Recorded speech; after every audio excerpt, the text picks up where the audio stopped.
I think that the title rabbi actually is fairly late. You do have the word Rav, which means teacher, or even leader on some level.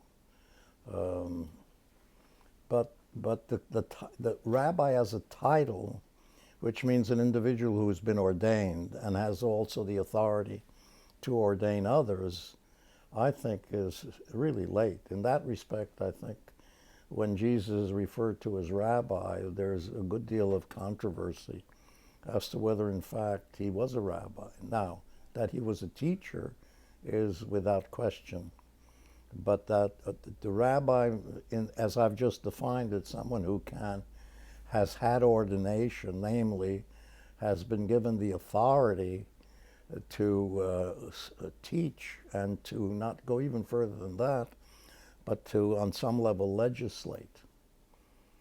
For example, when I was ordained, which was, I don't know why, but in the ordination it says, Yore, Yore, Yadin, Yadin. Now, what does that mean? Yore means to teach. That is to teach the direction where you should be going. Yadin means to judge, because a din Torah is in fact a judgment about the practice of Judaism. Now, in reality, very few people, and I don't even know why they put it in mine or my group, but literally a rabbi now is not someone who judges. It's someone who actually teaches. Now, how does a rabbi judge? Well, you've got a group of rabbis, like at least three. You have what's called a Beit Din, which is a house of judgment, which is like a court, and then the rabbis in that court, as it were, will make decisions about the proper functioning. Now, in the ancient world, during the so-called rabbinic period, which I think really came after the destruction of the Second Temple in 70 A.D., literally there were two main functions. One was a legislative function, and the other one was a judicial function. The legislative function had to do with the Sanhedrin. Now keep in mind, Sanhedrin is a Greek term, and there's some real question as to whether, for example, in the rabbinic literature, whenever a court is referred to, it's always referred to as Beit Din, not Sanhedrin. Only later, you see. Now, if that's so, and I think it is so, you had two branches. You had a legislative branch and you had a judicial branch. The legislative branch enacted decrees and takanot, the decrees. Now, individual rabbis could do that also, but that was fairly unusual.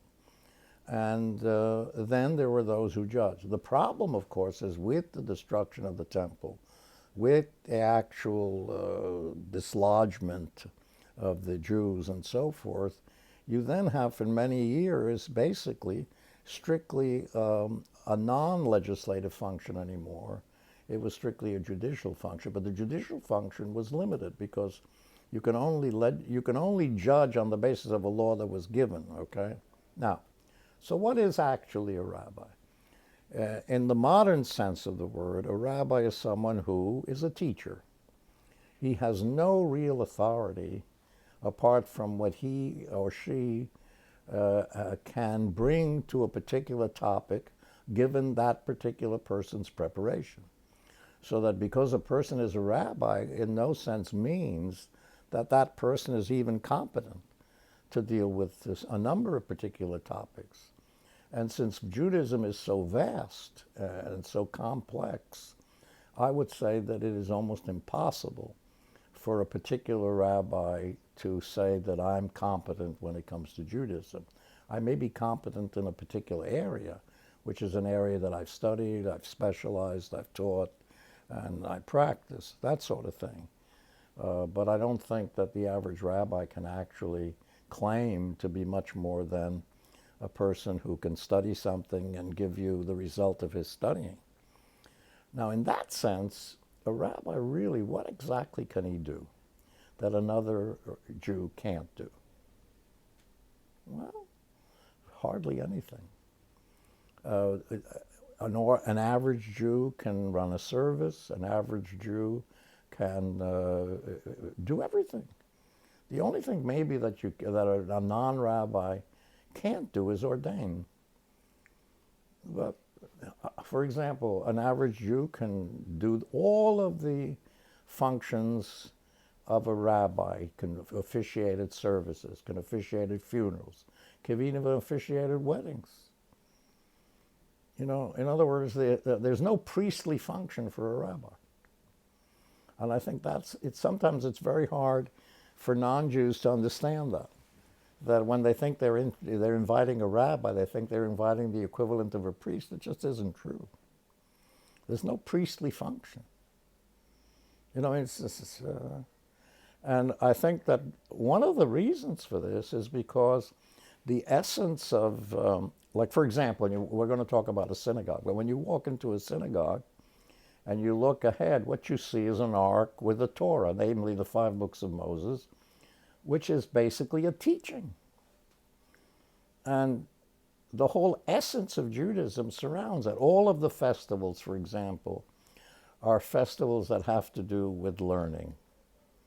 In this respect, I think you have a difference between Judaism and other religions, because other religions actually are more around the person. Like even in Buddhism, you have the birth of Buddha, the birthday of Buddha, the death of Buddha, and you have festivals, or you have, even in Christianity, you have, you know, the Christmas, the birth of Christ, and so forth.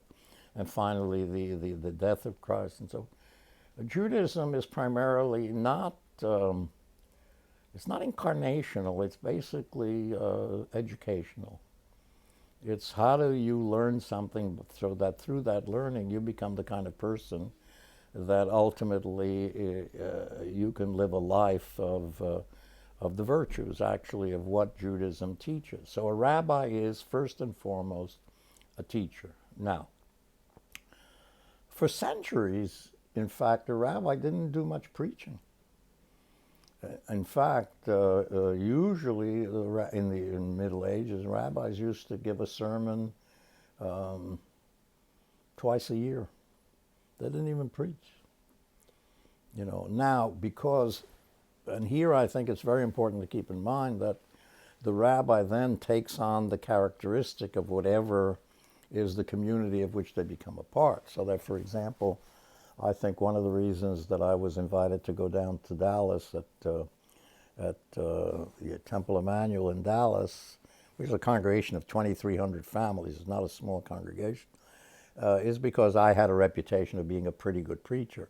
And Levi Olin there was really a great preacher, not just a good preacher, a truly great preacher. And they have a tradition of preaching, you see. And so, but preaching was not necessarily, it's not like you had, for example, in the Protestant tradition where the preacher is the one, the sermon and so forth. Now, that doesn't mean that rabbis weren't great preachers. You know, you had really great preachers. But I think that the really most significant task of a rabbi is to teach. And therefore, it's important for that person to learn something. And therefore, it's important for that person to learn how to study. And so a good deal of what goes under the context of being a rabbi is to be able to study Jewish text, religious texts, learn something about it, and be able to focus what the need of the congregation is and how that teaching can appeal to it. And so it has to, he or she has to have enough sense to know that what they're saying is something that is what the individual needs by way of instruction. So therefore, he or she should have some knowledge of Judaism. But as I say to you, that's almost impossible.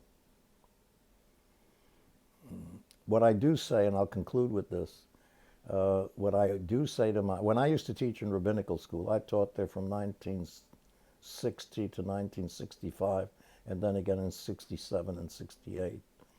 And I said to my students, I said, you have to know at least enough about Judaism as a lawyer knows about law and a doctor knows about You don't want to be in a situation where you feel totally inferior because you don't know that much about your subject. Now, since you can't know everything there is to know about you, take one area, but let it be Bible, let it be philosophy, let it be history, let it be liturgy, let it be language, let it be Hebrew, let it be some aspect. And in that aspect, because Judaism is vast, it is so vast, it is unbelievable.